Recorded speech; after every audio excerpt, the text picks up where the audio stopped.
Coordination compound.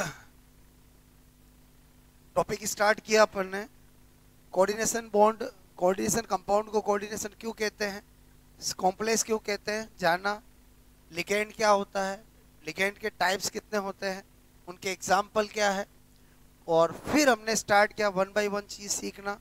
सबसे पहले coordination number सिखाया और मैंने कहा कि इतना ध्यान रखना है कि किसी भी कॉम्प्लेक्स कंपाउंड की coordination number total number of coordination bond between centre atom और लिगेंड होता है। फिर ऑक्सीडेशन स्टेट सीखा, तो हमने देखा कि ऑक्सीडेशन स्टेट वैसे ही निकालते हैं जैसा हम पूरी केमिस्ट्री में निकालते हैं, बस हमें लिगेंड में चार्ज क्या है वो पता होना चाहिए। तो मैंने जितने भी लिगेंड जो हमारे यूज आएंगे उन सब का फॉर्मूला, उन सब पे चार्ज, उन सब का एज ए लिगेंड नेम और उनका कॉमन नेम मैंने आपको बताया, ताकि मैं आईपीएससी सिखाऊं तो आपका बेस पहले से बना हुआ हो। अब जो मैंने दो चीज सिखाई है, अब नंबर तीसरी सिखाने जा रहा हूं। मैंने कहा इफेक्टिव, ठीक है, effective atomic number, clear, atomic number, ठीक है। इफेक्टिव एटॉमिक नंबर मतलब प्रभावी परमाणु क्रमांक, प्रभावी, ठीक है, मैंने कहा परमाणु क्रमांक, ठीक है। दिमाग में आता सर एटॉमिक नंबर तो सुना है, ये इफेक्टिव एटॉमिक नंबर क्या होता है, ठीक है। देखो इस पे मैं इतने स्टार लगा रहा हूं, क्लियर। उसका रीजन क्या है, अगर एग्जामिनर होशियार हुआ तो वो यहीं से क्वेश्चन पूछेगा, क्योंकि इसके क्वेश्चन के अंदर स्टूडेंट को कोऑर्डिनेशन नंबर, ऑक्सीडेशन स्टेट दोनों आने चाहिए, तो ये चीज कर पाएगा। तो वो एग्जामिनर क्या सोचेगा, ऐसा क्वेश्चन पूछूं जिससे मैं क्वेश्चन एक पूछ रहा हूं बट स्टूडेंट को तीन चीजें आनी चाहिए, क्लियर। ये कैसे निकाला जाता है, इसका एक फॉर्मूला होता है EAN।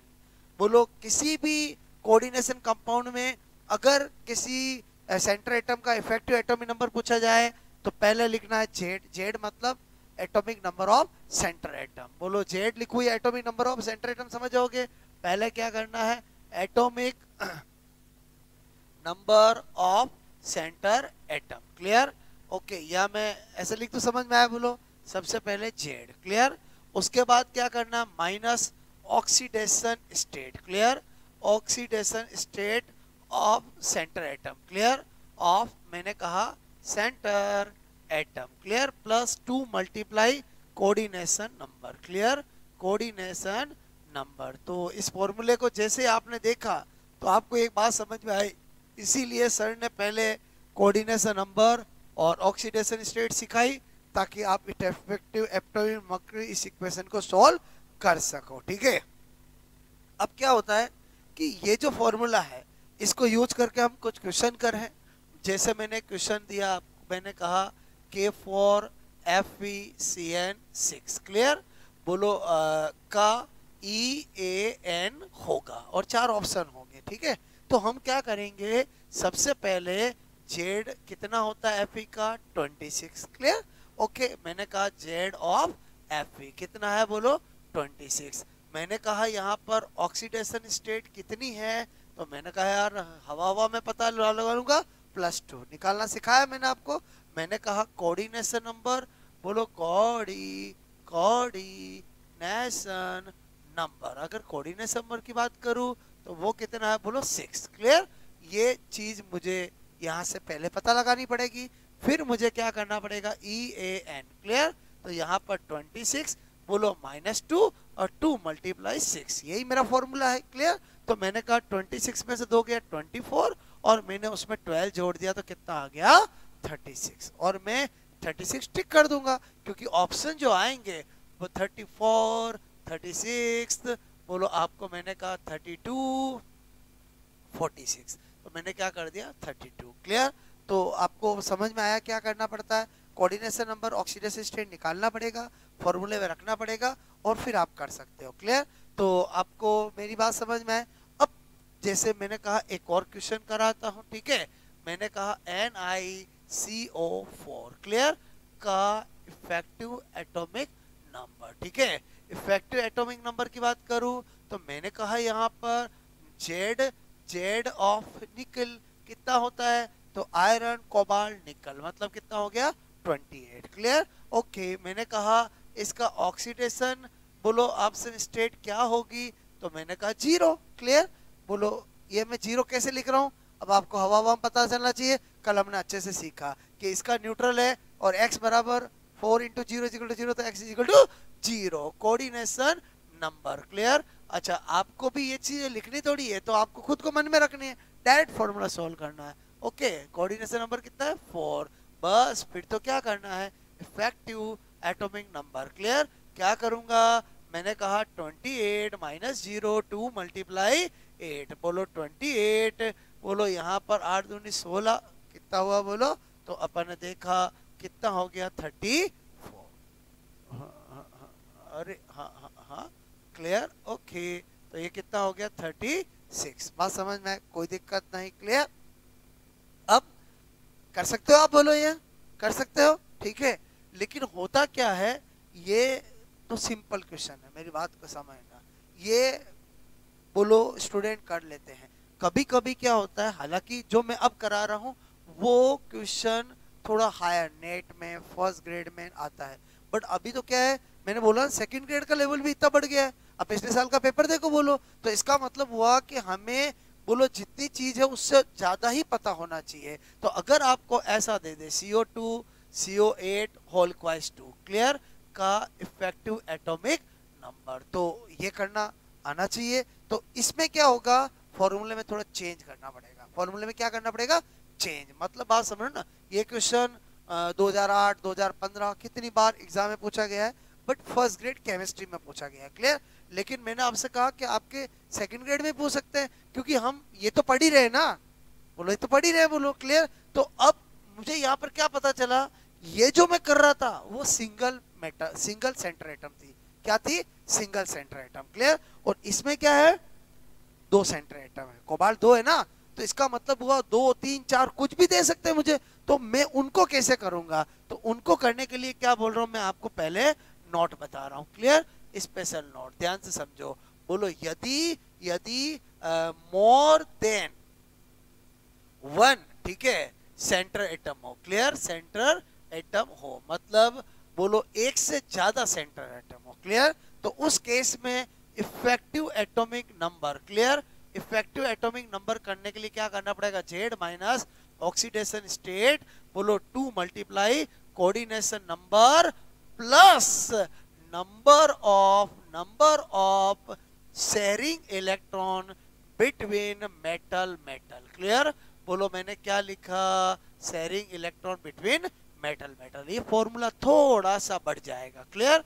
बाकी वो का वो है, ठीक है। यहाँ पर क्या लिखा, number of sharing electron between metal metal, जब मेटल एक थी तो ये 0 था, तो फॉर्मूला मतलब रियल में फॉर्मूला तो यही होता है, रियल में फॉर्मूला तो यही होता है। होता क्या है कि ज्यादातर कोऑर्डिनेशन कंपाउंड जो होते हैं, जो हम जनरली पढ़ते हैं, उनमें एक ही सेंटर एटम होती है। तो जब एक सेंटर एटम है तो सेंटर एटम में शेयरिंग इलेक्ट्रॉन 0 है, तो यहाँ पर 0 लिखने से वजह से क्या होता है, ये हट जाता है।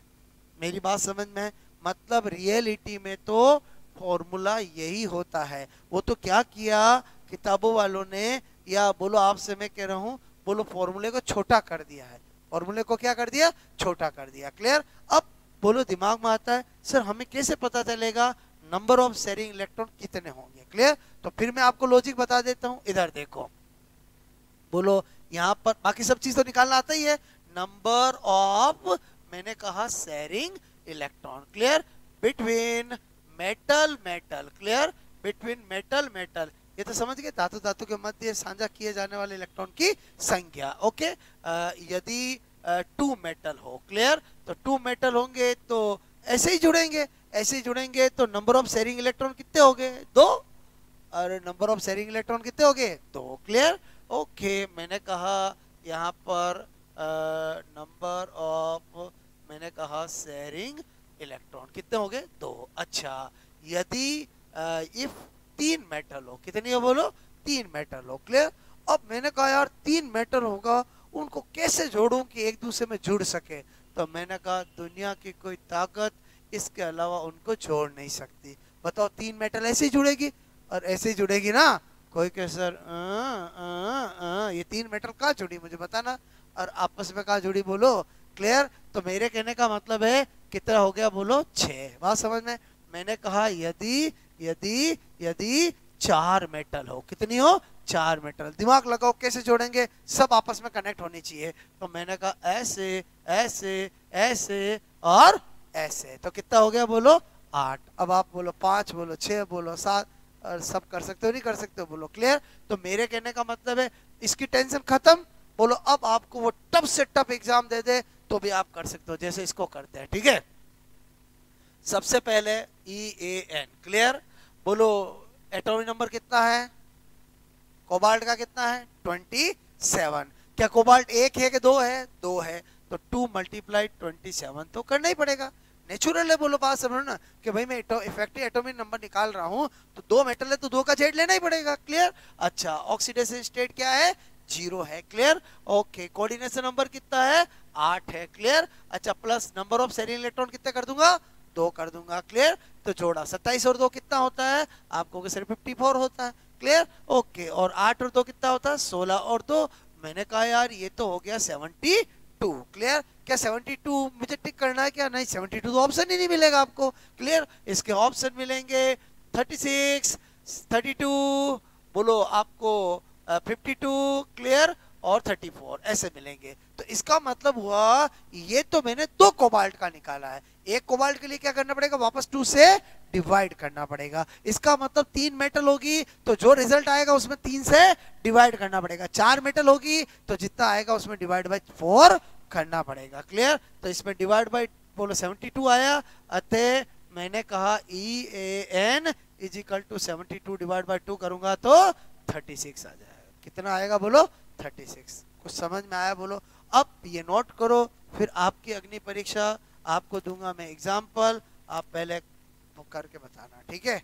आया समझ में, ऐसा कोई एग्जाम्पल पैदा नहीं हुआ टफ या इजी जो आए और आप EAN नहीं कर पाओ। सिंगल तो कोई भी कर सकता है, मैंने कहा बात डबल की है, अगर डबल आ जाए तो उसके करने के लिए आपको पहले ऐसा किया हुआ होना चाहिए।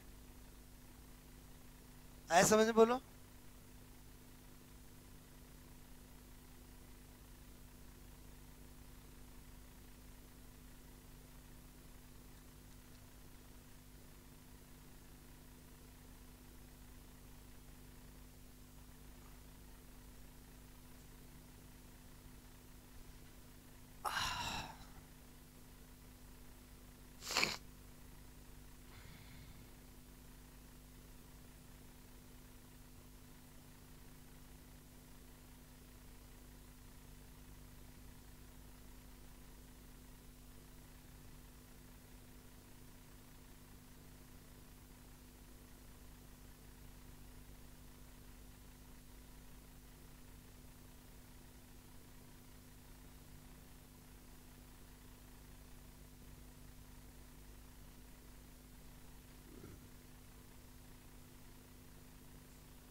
ओके इसको हिंदी में लिखो, समझ के बोलो, फॉर्मूला समझ के बोलो, ओके।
गया?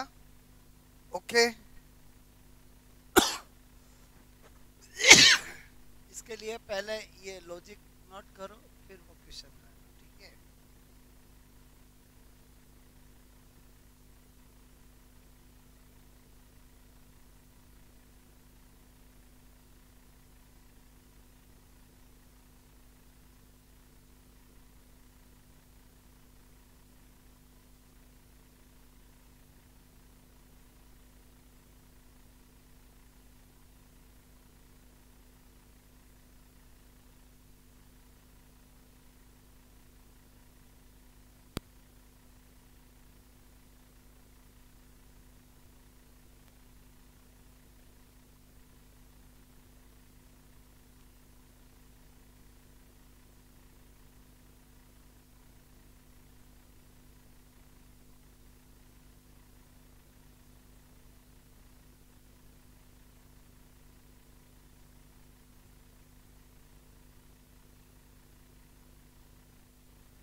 ओके।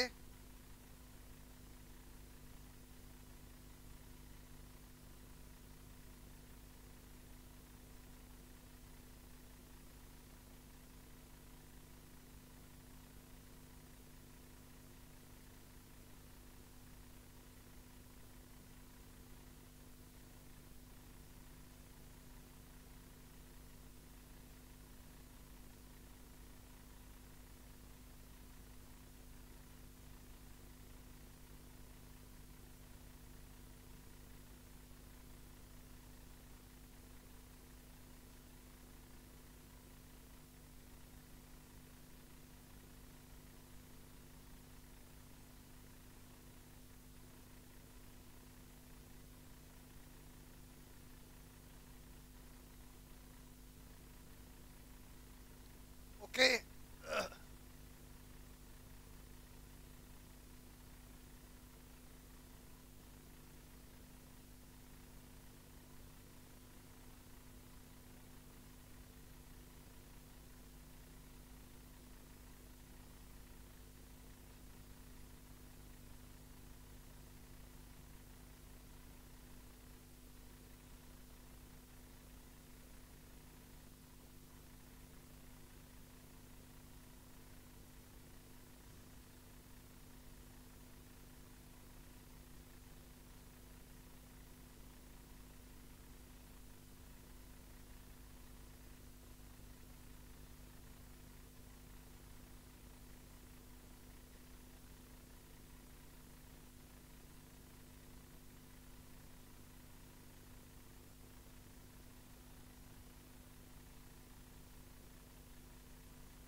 ओके।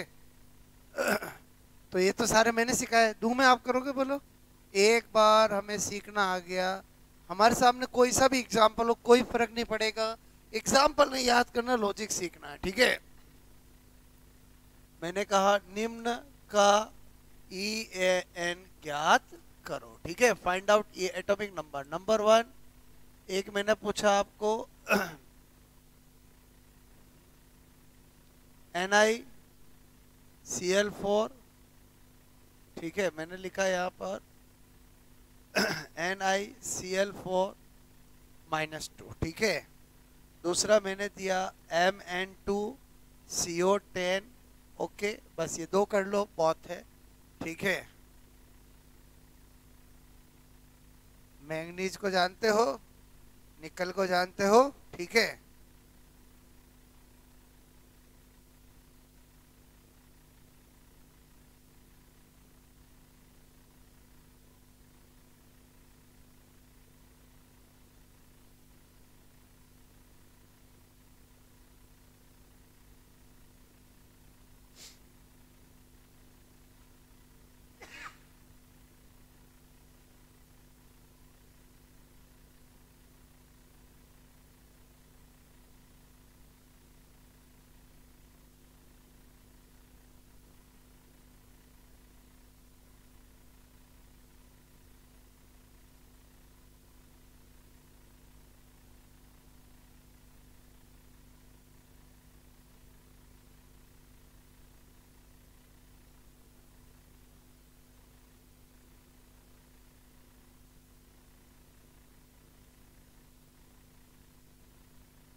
ओके, हो गया, वेरी सिंपल।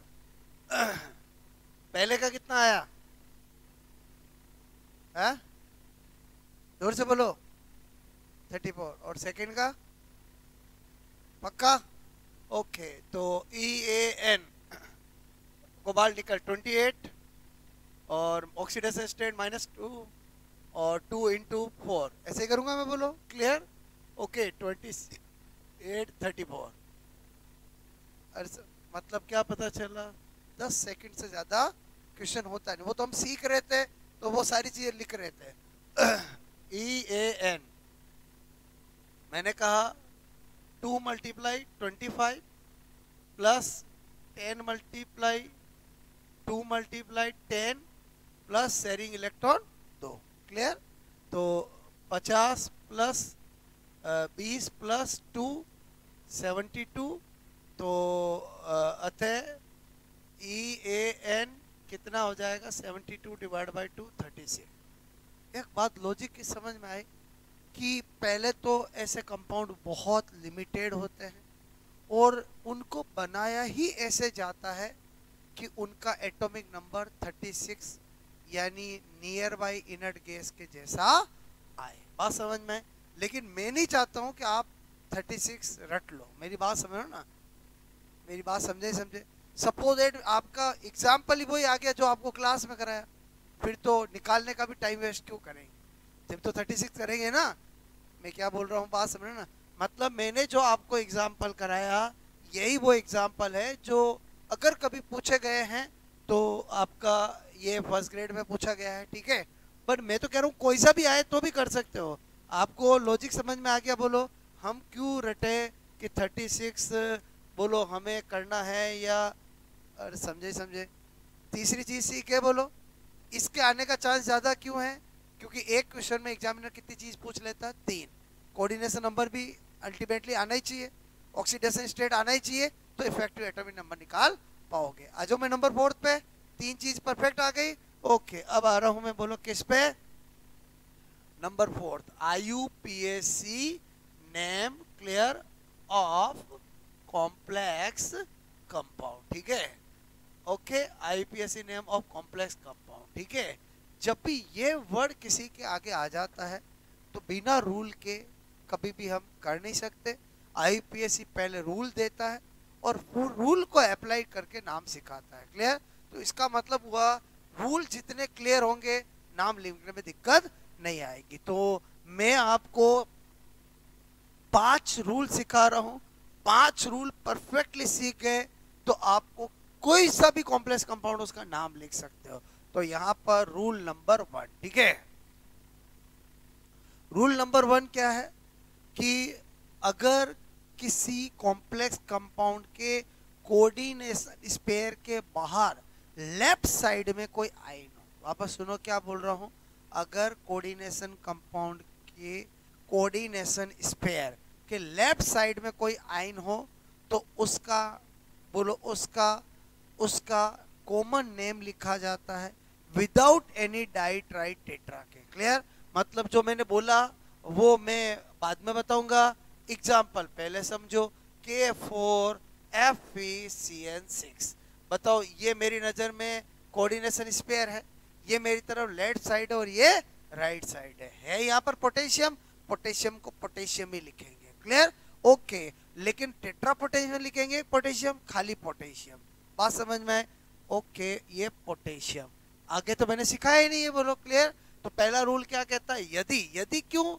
क्योंकि अगर इधर नहीं हुआ तो पहला रूल काम ही नहीं आएगा, फिर रूल नंबर 2 करेंगे। बात समझ ना? ओके, यदि बोलो complex compound, clear, complex compound संकुल यौगिक के कोऑर्डिनेशन स्पेयर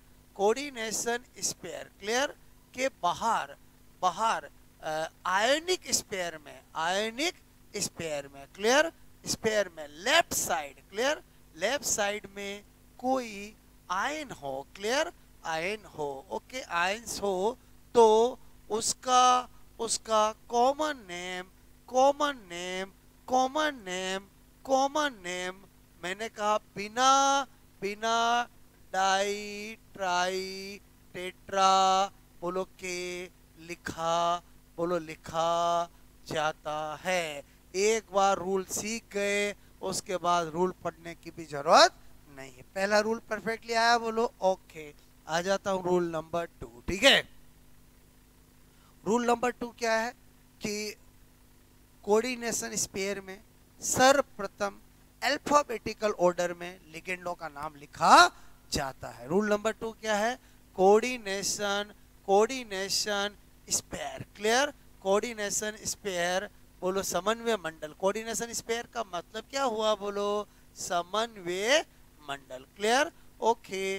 मैंने जब कल चैप्टर चालू किया था तो पहले ये टर्म सिखाई थी कि आयोनिक स्पेयर क्या है, कोऑर्डिनेशन स्पेयर क्या है, लिगेंड क्या है, सेंटर एटम क्या है, बोलो लेफ्ट साइड क्या है, राइट साइड क्या है, ताकि हमें बिल्कुल भी दिक्कत नहीं आए वर्डों को। कोऑर्डिनेशन स्पेयर में सर्वप्रथम, क्लियर बोलो सर्वप्रथम अंग्रेजी की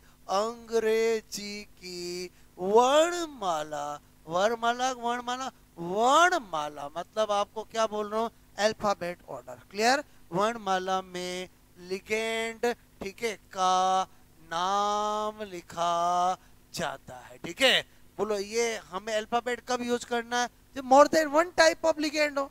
एक लिगेंड होगा तो अल्फाबेट यूज ही नहीं करेंगे। क्लियर? ओके, लिखा जाता है। अब इसका मतलब मेरा rule second completely dedicated to ligand है, कंप्लीटली डेडिकेटेड टू लिगेंड है। तो इस रूल सेकंड के अंदर छोटा बस बोलो रूल तो मैं 5 ही बताऊंगा। क्लियर? रूल फर्स्ट क्या बताया? Left side. Rule second ligand का। रूल थर्ड सेंटर एटम का। रूल फोर्थ कोऑर्डिनेशन स्पेयर के बाहर राइट साइड का। और रूल 5 आयन का। क्लियर? 5 ही रूल बताऊंगा। ठीक है, मैंने कहा रूल फर्स्ट, यदि नेगेटिव लिगेंड हो, क्लियर लिगेंड हो तो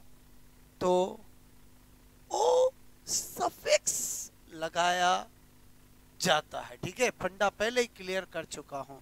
क्या सफिक्स लगाया जाता? ओ कल बोल के बहुत सारे लिगेंडों के नाम लिखाए थे। क्लियर? ओके, फॉर एग्जांपल मैंने कहा साइनो। क्लियर?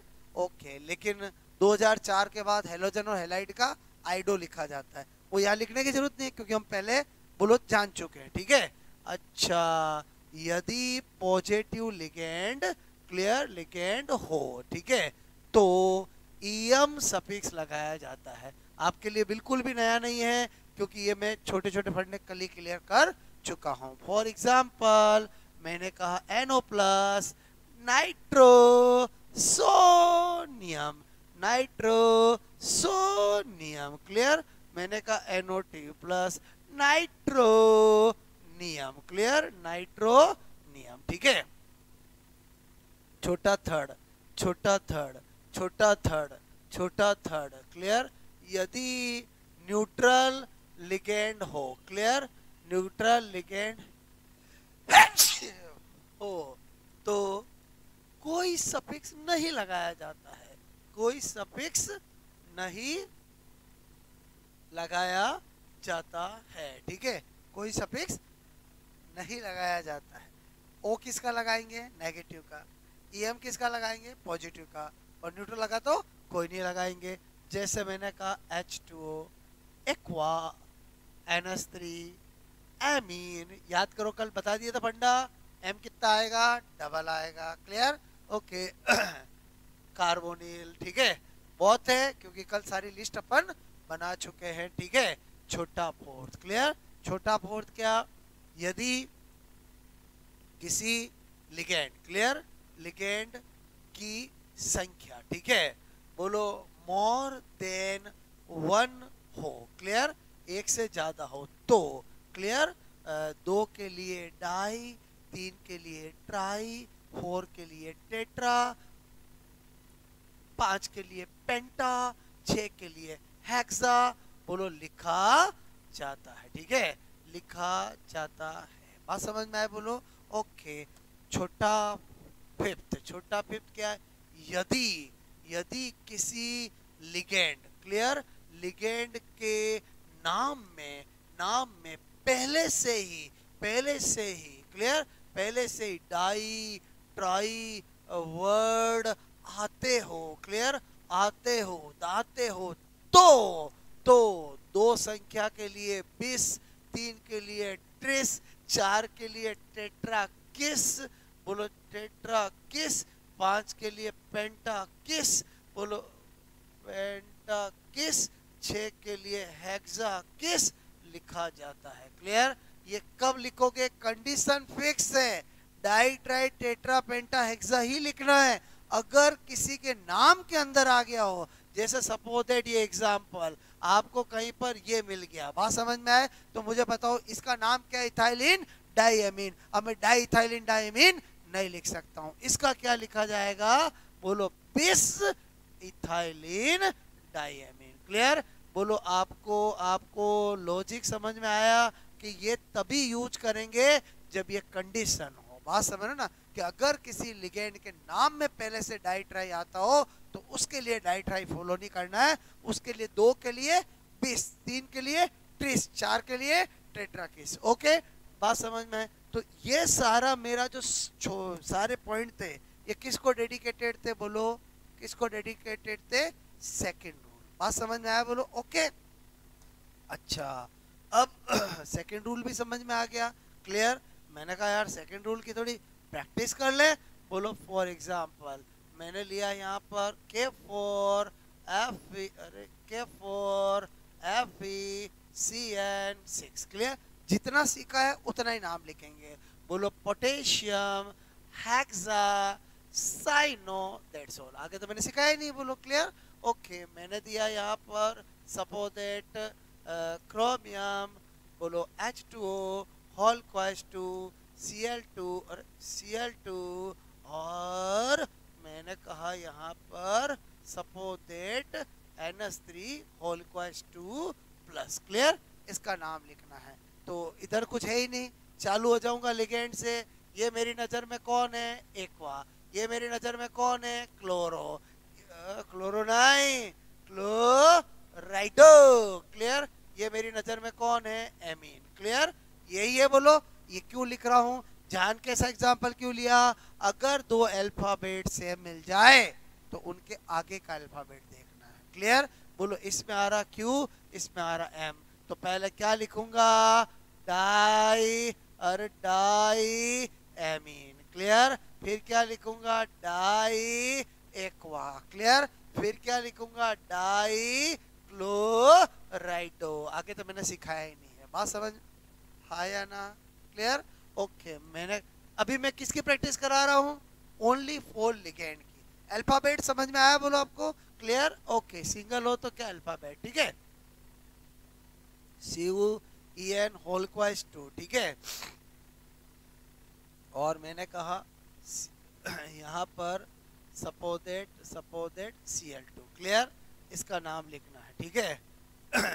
इसका इसका नाम मुझे लिखना है,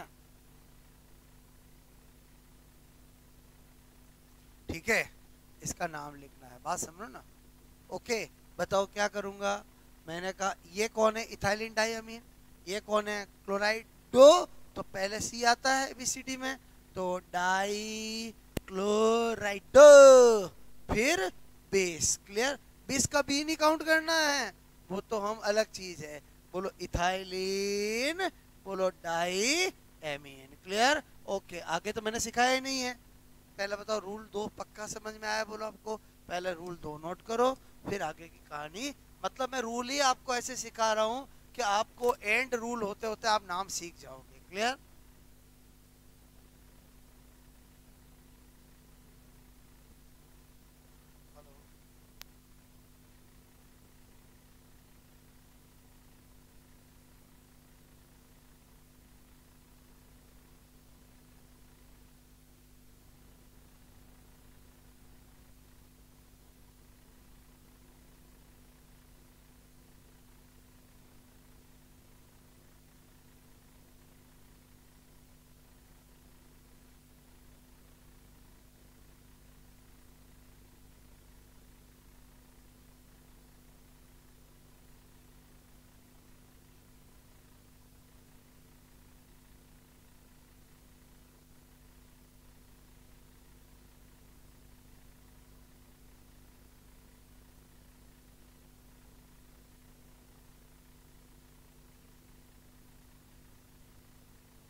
ओके,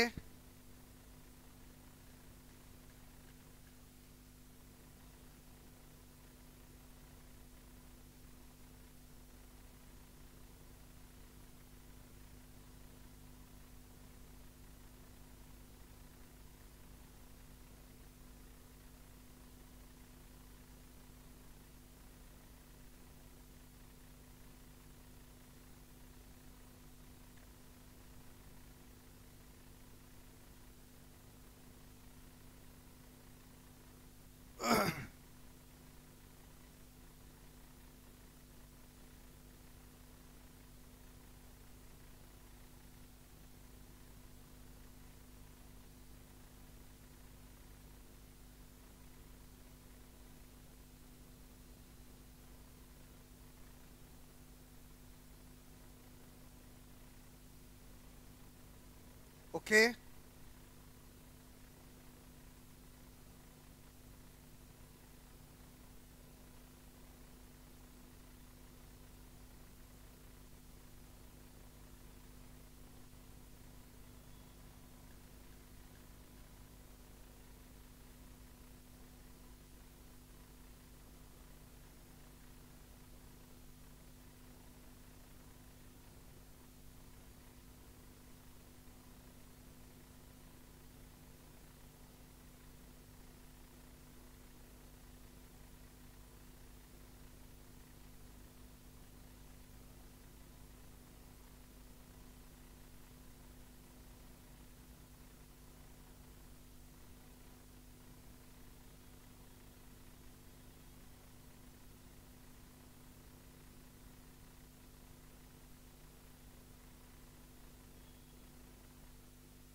आई बात समझ में मेरी, बोलो।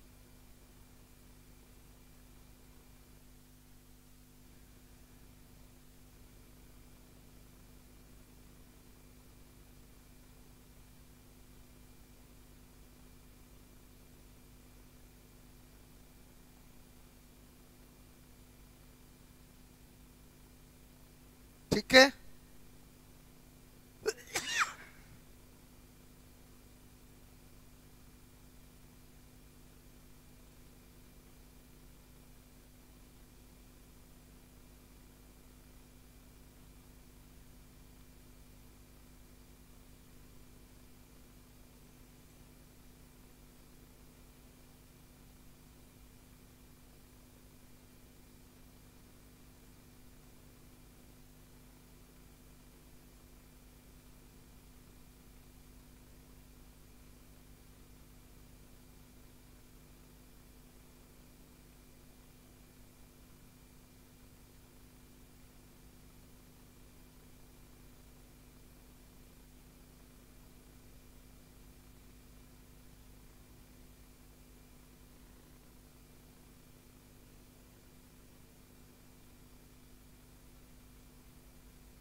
ओके,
हो गया। तो दो रूल अच्छे से समझ में आए। मतलब हम रूल 10-12 नहीं करना चाहते, अपन रूल 5 ही करना चाहते हैं। उन 5 के अंदर ही मैं सारी बात बता देता हूँ। जैसे सेकंड रूल किसको डेडिकेटेड किया? लिगेंड को। लिगेंड की सारी बात हमने सेकंड रूल में सीख ली। ओके, अब है अपना रूल नंबर 3। ठीक है, रूल नंबर 3 जो है, मैंने कहा सेंटर एटम क्लियर का नाम। ठीक है, नाम नाम ठीक है, लिखते समय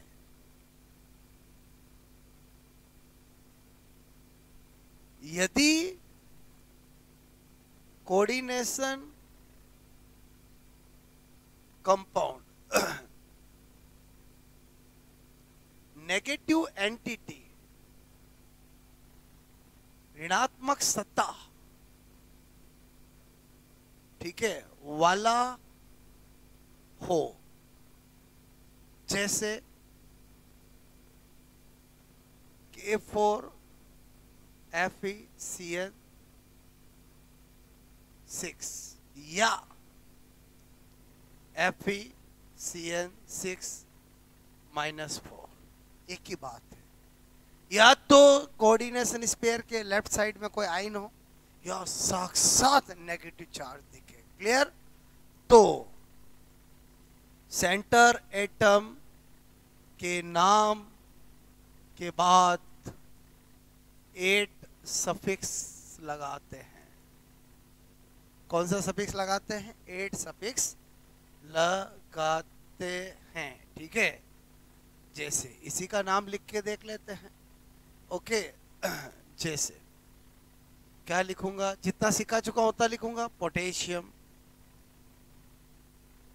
हेक्सा साइनोफेरेट। क्या लिखा? फेरेट। ओके, आगे तो सिखाया ही नहीं मैंने, अभी बात समझ में आए? ओके, अब मैंने कहा यदि कोऑर्डिनेशन कंपाउंड क्लियर की पॉजिटिव या न्यूट्रल एंटिटी हो, यानी धनात्मक या उदासीन सत्ता हो। क्लियर? बात समझ में आए? जैसे NiCO4, बात समझ में? जैसे CrH2O6, ठीक है, +2। ठीक है, जैसे CrH2O+6SO4, बात एक ही है। ये दोनों पॉजिटिव एंटिटी, इसको हटाऊंगा तो इसमें +2 आ जाएगा। तो बोलो ये न्यूट्रल है, बोलो क्लियर? तो सेंटर एटम के नाम के बाद कोई सफिक्स नहीं लगाते हैं, कोई सफिक्स नहीं लगाते हैं। लफड़ाई खत्म। अरे यार, कोई सफिक्स नहीं लगाते हैं, नो सफिक्स। इसका मतलब अगर नेगेटिव एंटिटी हुई तो ही लगाएंगे, बोलो। अच्छा, सपोजेड मुझे इसका नाम लिखना है। क्लियर? तीनों का नाम लिखना है। बात समझ? लिख दो यही पे, बोलो जितना सिखाया। बोलो क्या लिखूंगा? टेट्रा कार्बोनिल निकल। बस दैट्स ऑल। बात समझ में? कि निकलेट नहीं, खाली निकल। ओके, इसका नाम लिखना है hexa aqua chromium, not chromate. क्या लिखूंगा? क्रोमियम। ठीक है, अच्छा, ये तो वही है। बोलो बात समझ में? That's all. आगे सिखाया ही नहीं मैंने। ठीक है, पहले बताओ समझ में आया? बोलो हाँ या ना। यहाँ पर एक नोट पता होना चाहिए। ठीक है, आपको ये मेरी बात समझ में आई बोलो? ओके। अब प्रॉब्लम कहाँ आती है स्टूडेंट को ध्यान से समझना। गिनी चुनी सेंटर एटम है, गिनी चुनी सेंटर एटम है, नेगेटिव एंटिटी होगी तो क्या लिखा जाएगा, पॉजिटिव या न्यूट्रल होगा तो क्या लिखा जाएगा, ठीक है। तो मैंने कहा यहां पर लिखा मैंने सेंटर एटम, क्लियर। तीन चार ऐसी मेटल है जिसमें थोड़ा ध्यान रखने की जरूरत है, वो अभी आपको पता चलेगा, ठीक है। न्यूट्रल एंड पॉजिटिव, क्लियर, समझोगे बोलो। एंटिटी समझोगे, नेगेटिव एंटिटी, ठीक है, ठीक है। अच्छा, वो जो तीन चार है वो पहले लिख रहा हूं, Fe। अगर नेगेटिव एंटिटी वाले में हो तो फेरेट, न्यूट्रल में हो तो खाली आयरन। ध्यान से समझ में आया? क्या लिखा जाएगा? Iron, clear, okay. कॉपर, अगर नेगेटिव एंटिटी है तो क्यूप्रेट, अदरवाइज कॉपर, क्लियर, समझ में आया? ऐसे कौन है वही मैं लिख रहा हूं, एयू, ओरेट, गोल्ड, ठीक है, एजी, अर्जेंटेट, सिल्वर, दैट्स ऑल। और किसी में कोई दिक्कत नहीं है, ये चार ही ऐसे हैं जिनमें ध्यान रखने की जरूरत। बाकी तो मैं लिखूंगा क्रोमेट, क्रोमियम, कोई दिक्कत नहीं। निकेल, निकलेट,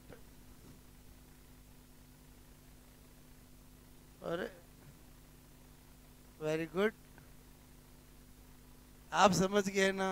बस इधर क्या लिखूंगा, कोबाल्टेट और कोबाल्ट। मतलब शुरू में मैंने चार क्या लिखे समझ में आए, इनसे बच के रहना है। एजी का अर्जेंटेट, सिल्वर, गोल्ड का ओरेट, गोल्ड, कॉपर का क्यूपरेट, कॉपर, और एफी का फेरेट और आयरन। बात समझ? अब कोई दिक्कत नहीं, ठीक है। Rule number third dedicated to centre atom, clear.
ठीक है।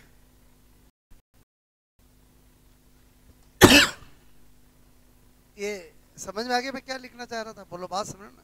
मतलब आप जहां अटकोगे, जहां एग्जामिनर आपसे गलती कराएगा, वो पहले ही मैं चीजें आपको बता रहा हूँ, ठीक है, ताकि आपको कहीं अटकोगे ही नहीं। बात समझो ना।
ओके।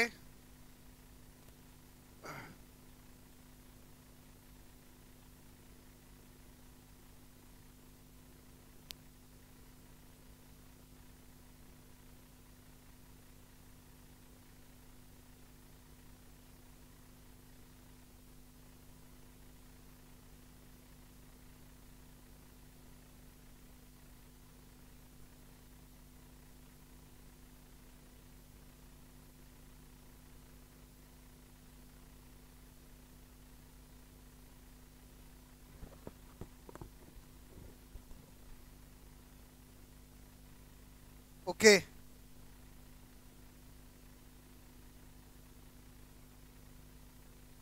बात समझ में आई? बोलो। तो रूल नंबर, टोटल कितने रूल बोलूंगा मैंने? बोला 5, ठीक है। Rule number 4 clear. Rule number 4 क्या है? देखो, सेंटर आइटम तक पहुंच गए। सेंटर आइटम का नाम लिखने के बाद एक बड़ा कोष्ठक बनाना है, और बड़े कोष्ठक के अंदर हमेशा सेंटर आइटम की ऑक्सीडेशन नंबर को रोमन संख्या में लिखना है। क्लियर। रूल नंबर 4 क्या है? सेंटर एटम के नेम के बाद बड़े कोष्ठक में सेंटर एटम, ठीक है, एटम की oxidation number, oxidation number, clear, oxidation state, ऑक्सीकरण अवस्था को रोमन संख्या, रोमन नंबर, ठीक है, रोमन संख्या मतलब समझ गए, इस तरह से, ठीक है, में लिखना है, ठीक है। फॉर एग्जाम्पल इधर देखो, K4FeCN6 नाम लिखना है। जितना सीख चुके हैं, पोटेशियम के टेट्रा पोटेशियम, खाली पोटेशियम, हेक्सा साइनो, क्लियर। बोलो, लिखे एंटिटी, बोलो कैसी है? नेगेटिव। ऑक्सीडेशन स्टेट, बोलो 2, समझ गए? बोलो okay. NiCO4, clear. Tetra carbonyl, ठीक है, निकेल। ऐसे नहीं आलस के मारे लिखो नहीं, जीरो भी लिखना है। क्या बोल रहा हूँ? जीरो भी लिखना है, ठीक है। कुछ समझे नहीं समझे मेरी बात? अच्छा, रूल नंबर 4 समझ में आ गया? बोलो, उसमें कोई दिक्कत नहीं, ऑक्सीडेशन नंबर हमें निकालनी आती है, ठीक है। तो अब आप सोचो कि अगर किसी का नाम पूछा जाए, थोड़ा स्मार्ट बनो तो कितना इजी है। अगर आपको लगता है कि उसमें ऑक्सीडेशन स्टेट 3 है और 2 में तो 2 लिख रखी है, तो पहले ही वो काट दो, क्यों दिमाग लगाए, वो तो हो ही नहीं सकते। और समझे नहीं समझे बोलो। पता चला कि हमें पता चला कि 2 है, और एक में 2 है, एक में 1 है, 2 में 3 है, तो पूरा नाम भी क्यों देखो, टिक कर दो, सही हो जाएगा। नहीं समझे क्या बोलो, मेरी बात समझ में आए बोलो। ओके चलो, अंदर की बात समझ में आए बोलो आपको। अब रूल नंबर 5, रूल नंबर 5 क्या है, यदि कोऑर्डिनेशन कोऑर्डिनेशन स्पेयर के राइट साइड में कोई आयन हो तो उसका सामान्य नाम, ठीक है, सबके सामान्य नाम बताया मैंने आपको, यहां काम आते हैं। क्लियर बोलो, सामान्य नाम, क्लियर मतलब कॉमन नेम, ठीक है, कॉमन नेम बिना डाई ट्राई, बिना, समझ जाओगे बोलो, विदाउट डाई ट्राई टेट्रा के लिखा जाता है, ठीक है।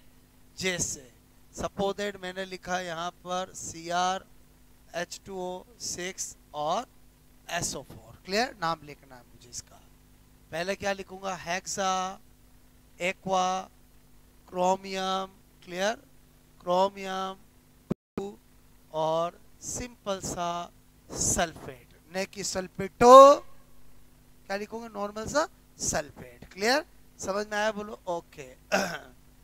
मैंने कहा CO, ठीक है, बोलो NH3, ठीक है, मैंने कहा यहाँ पर NH3 6 और मैंने लिखा बोलो Cl3, ठीक है।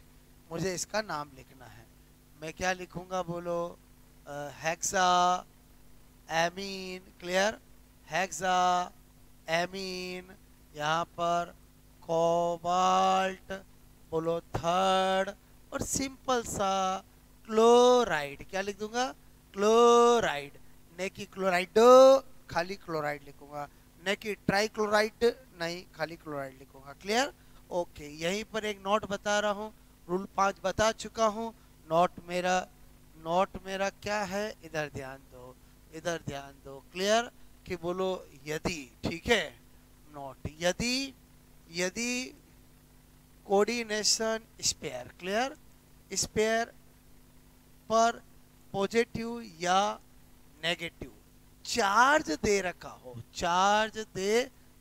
हो, क्लियर, तो पूरा नाम लिखने के बाद लास्ट में आयन लिखा जाता है, लास्ट में आयन बोलो लिखा जाता है, ठीक है।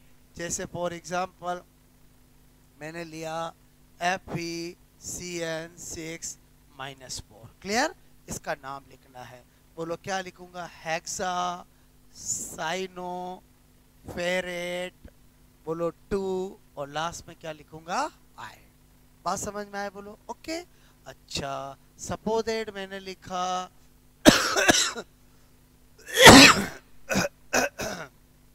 मैंने लिखा यहाँ पर बोलो Cr, ठीक है, मैंने लिखा यहाँ पर CO4 और +2, ठीक है। मुझे लिखना है, क्या लिखूंगा, टेट्रा कार्बोनिल क्रोमियम 2 आयन। मेरे हिसाब से आप अच्छे से सीख चुके हो, बोलो किसी का भी नाम लिख सकते हो, मतलब मैंने आपको रूल सिखाने के दौरान ही नाम लिखाना सिखा दिया, और जहाँ जहाँ टास्क होता है, जहाँ जहाँ गलती होती है, वहां पर मैंने वो बता दिया कि यहाँ ये मिस्टेक नहीं करनी है। आई होप आप रूल के साथ लिख भी सीखे, या ये लिख नोट कर लिया। आज फिर 2 चीजें सिखा दी मैंने आपको, 2 चीजें समझ के बोलो, और 2 के साथ 2 वाला रिवीजन भी हो गया, और ऑक्सीडेशन और कोऑर्डिनेशन हो ही गया ना। ओके, तो कल फिर 2 चीजें सीखेंगे, कैसे सीख रहे हैं अपन, समझ में आया बोलो आपको।